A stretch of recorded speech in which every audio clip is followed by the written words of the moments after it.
channel. Today we are here with a video on our visit to Sea Life at Sydney.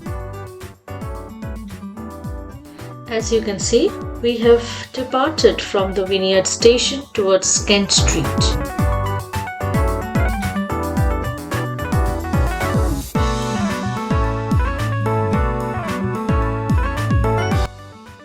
This is a very popular tourist location, so you will find several beautiful installations, landscaped gardens, and beautiful buildings.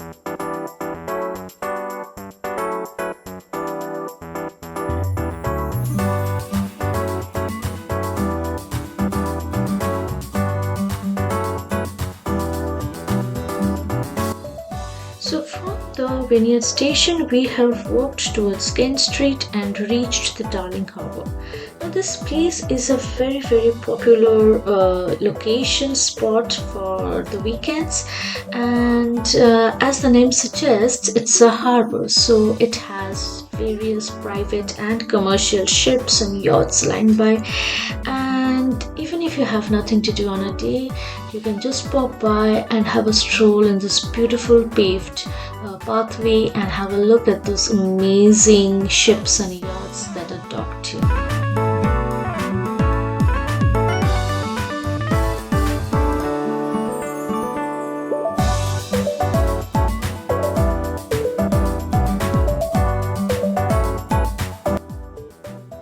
Sealife Sydney has a ticketed system with a timestamp on it. So you basically have to book your tickets online through their website, and it gives you access for, let's say, 2 hours or 3 hours, but it's a fixed time slot. So if you book for 2 o'clock, you have to be here by 2 o'clock. So if you were late, you lose out on the time that's guaranteed to you, right?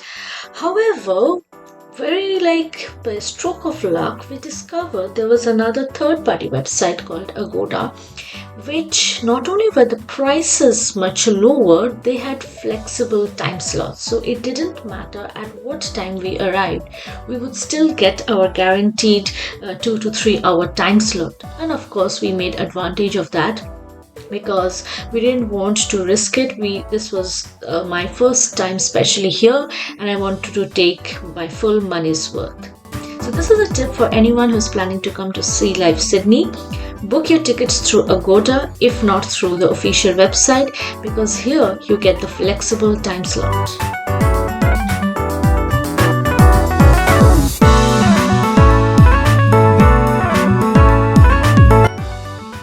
Once we reached Sea Life Sydney, we made our way towards the ticketing system machines which were installed at the outset, and we confirmed our online booking with the help of an attendant there, and we got the time slot for the next available hour, which was, I think, around 1.5 hours away.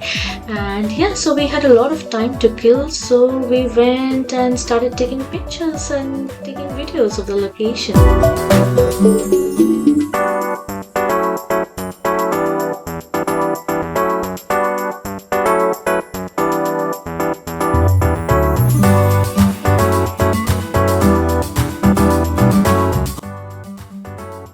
Here we go.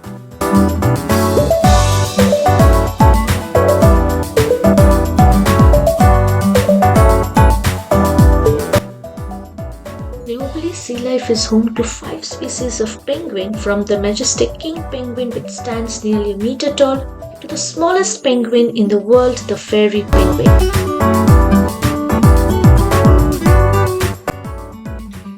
Life has a Breed, Rescue, Protect conservation program where they try to better understand Australia's marine biodiversity, ranging from the ungulate rays to corals. And this conservation program consists of a system of care and best practice animal husbandry that draws on their decades of collective experience from their marine biologists.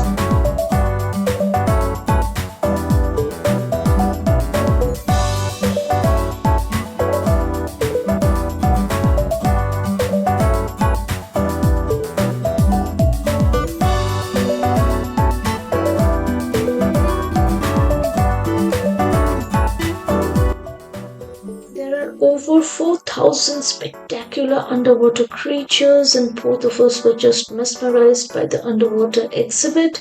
Just to name a few, we saw the Sydney Harbour fish, the venomous fish, the turtles, the various rock pool creatures, the rays, the cephalopods, the ocean fish. We saw various types of freshwater fish species. We saw the predatory fish, which is an amazing fish to look at. Then there's a tropical reef fish. Then we saw the jellyfish. Then of course, then we have the penguin enclosure. We have the shark valley. We had the seahorses, and of course, what Sea Life Sydney is known for, the dugongs.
Actually had multiple levels to the same facility, and we started making our way downstairs. This was a couple of levels, and I think the lowest level had the shark valley, so they kept the best for the last, and we were making our way through them.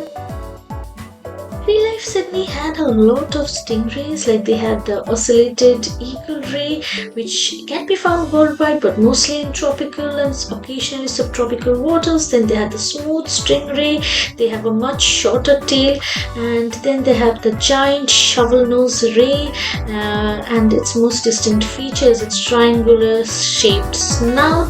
And all of these species are on the IUCN Red List conservation, with its status being vulnerable.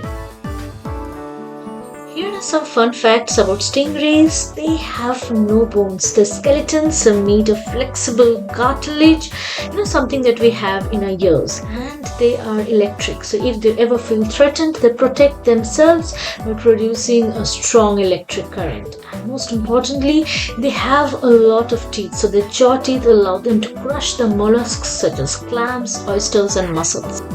We absolutely loved our time here, and I think it's pretty evident from our face.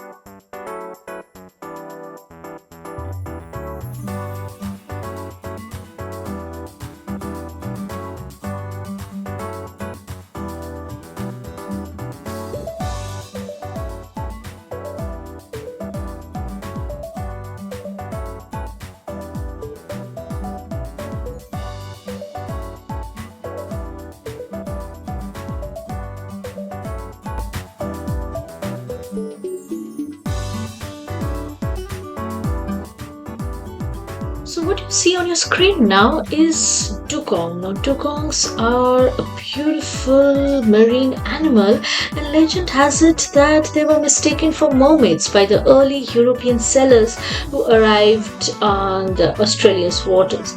Now the name of this particular dugong is Pig, I know, a very unusual name, and is seen from above the viewing tunnels. This dugong island hosts a range of other animals as well, including the white spotted eagle ray, the bamboo sharks, and dozens of species of fish. And we have finally arrived at the Shark Valley.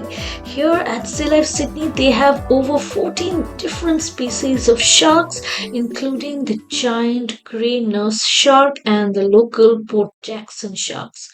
So what you see on the screen right now is the grey nurse shark, and despite its fearsome appearance and rows of sharp teeth, the grey nurse shark offers no threat to humans and is in fact a superbly adapted fish eater, usually swallowing its prey whole.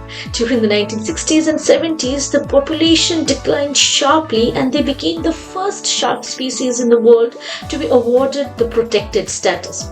Sealife Sydney Aquarium supports the conservation measures to protect this species through the establishment of marine parks where fishing is prohibited. However, the east coast population of this species of shark is listed as critically endangered. Also along with it, we have the black-tip reef shark. The black-tip reef shark is habitually identified by its prominent black tips on its fins. This species can grow up to over 120 centimeters in length. Next, we have the white-tip reef shark. It is widely found across the Indo-Pacific region, nestling near the caves as well as the coral heads and the ledges of coral reefs. White tips are more slender in body shape than other sharks, have oval-shaped eyes, characteristic white tip. Sealife Sydney, we also have the wobbegong shark. These are a special species of carpet sharks that are found in the temperate and tropical waters of the Indo-Pacific region. The name wobbegong is derived from the Australian Aboriginal language meaning shaggy beard, a reference to the whisker-like growths around its mouth. We also have the E-pulwet shark here. It is a small, slender shark that has one large black spot on its body and is a member of the carpet shark family. A very unique feature of the shark is that it has the ability to walk, by which I mean it uses its fins just like feet. Amazing, right? Then we have the leopard shark, also commonly known around the world as the zebra shark. It is a slow-moving species that feeds on the sandy bottom on the sea, primarily feeding on mollusks and gastropods. And last but not the least, we have the tawny nurse shark. It is also known as the rusty cat shark and it is found in the warmer waters of the North Australian coast. This species belongs to the carpet shark family as well, and it tends to spend the day resting amongst the coral reefs or the rocky substrate. It is mostly active at night. So as you can understand, this aquarium tries to simulate their natural living conditions. We had a fantastic time over here taking ample photos and videos in the aquarium. Nowhere did the staff hurry us along or ask us to make it quick through the line. In fact, they just asked us to stay on the right side if we are taking pictures and videos to allow space for movement on the left side. As you just saw that there were divers down, it was their feeding time, so they were getting ready for it. And now we were about to meet Sydney's only sub-Antarctic penguin colony, and it is the world's first of its kind penguin encounter raft ride. So we got up close and personal to a spectacular colony of king and gentoo penguins. But however, there was a wait time for around 15 minutes, not much. And soon we were on our way to the penguin expedition. By the way, the temperature here was a cool 6 degrees Celsius.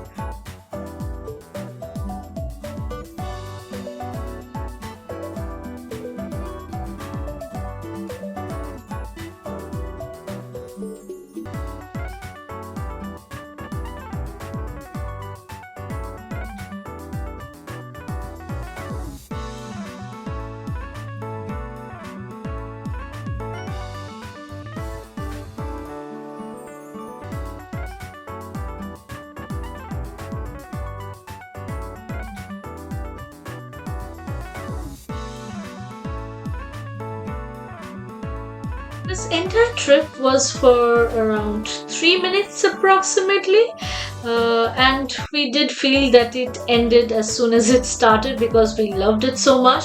But this is again an experience that both of us never had before, and to see the penguins so close to us was very exciting.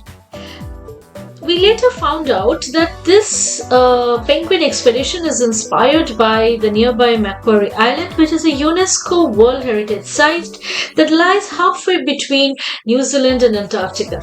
So, both of us, as you can see from the video, we were definitely very excited, and we did lose some footage over here, which is very unfortunate, but we tried to capture as much as we could and put it in this video.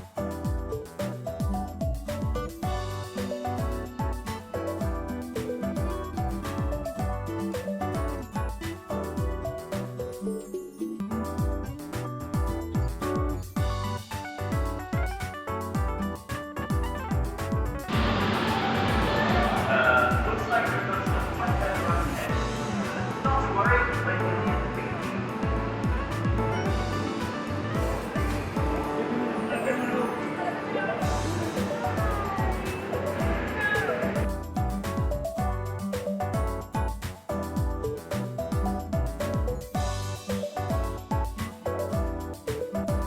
And we have finally arrived to the end of this expedition. So this was the boat in front of us. They are in queue and we are going to line up behind them.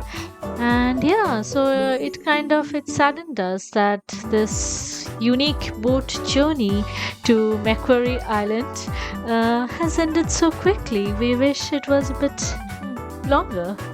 I mean, I don't know. I loved it. A very unexpected addition to this aquarium, which I absolutely loved, was their jellyfish enclosure. What you see on the screen is known as the jelly blubber, and it is found mostly along the Australian east coastline. Jelly blubbers do not have a mouth, instead, they have lots of tiny openings on their tentacles, and they were placed in these cylindrical containers, and we just absolutely loved having a look at them. Several sections of this aquarium had these spaces for the kids, where something like what you see on the screen is if you press too much on the ground, then it gives an animated view of the glow-in-the-dark planktons on the sea beach.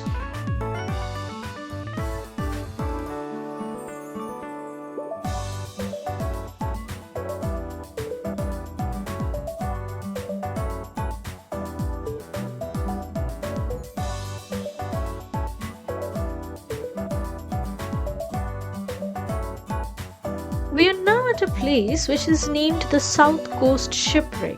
So it is set amongst this beached shipwreck environment where we discovered a vast array of animals that were native to the southern oceans of Australia.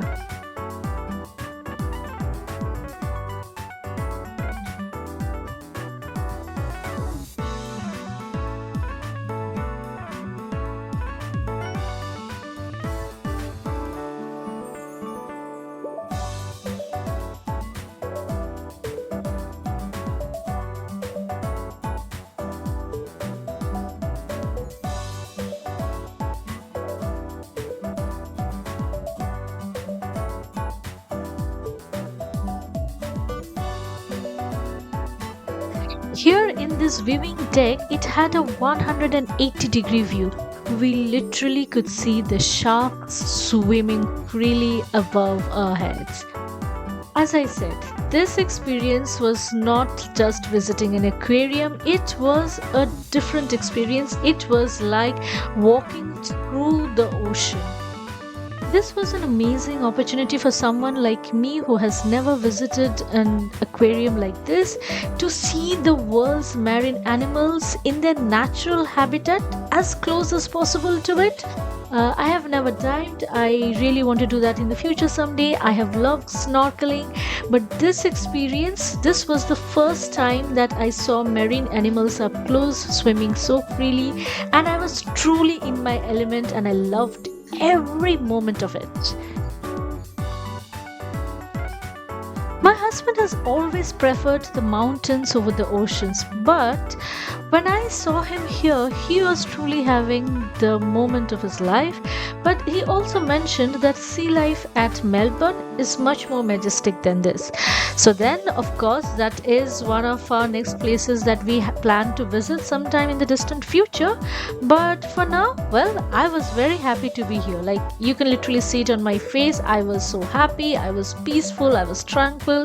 I really loved this place.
And sadly, we are now at the very end of our trip, and we made our way to the souvenir shop. So, they have souvenirs for all the animals that they protect over here, and they run the breeding programs and the protection programs. So, I had these little seals, and they were so cute to look at. I also saw that they had dolphins and they had little baby penguins. So, yeah, it was a very interesting place to shop at.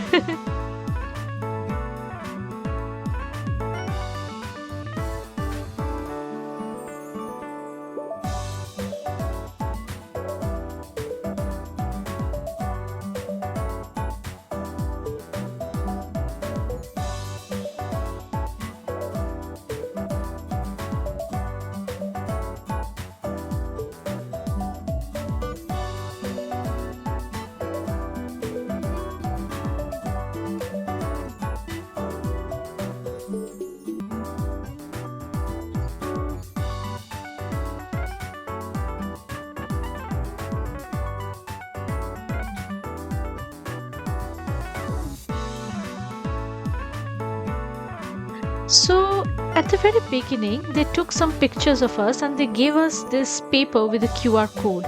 All we had to do was insert this paper at the machine. We can also scan it through our phones and we could select whichever picture we wanted.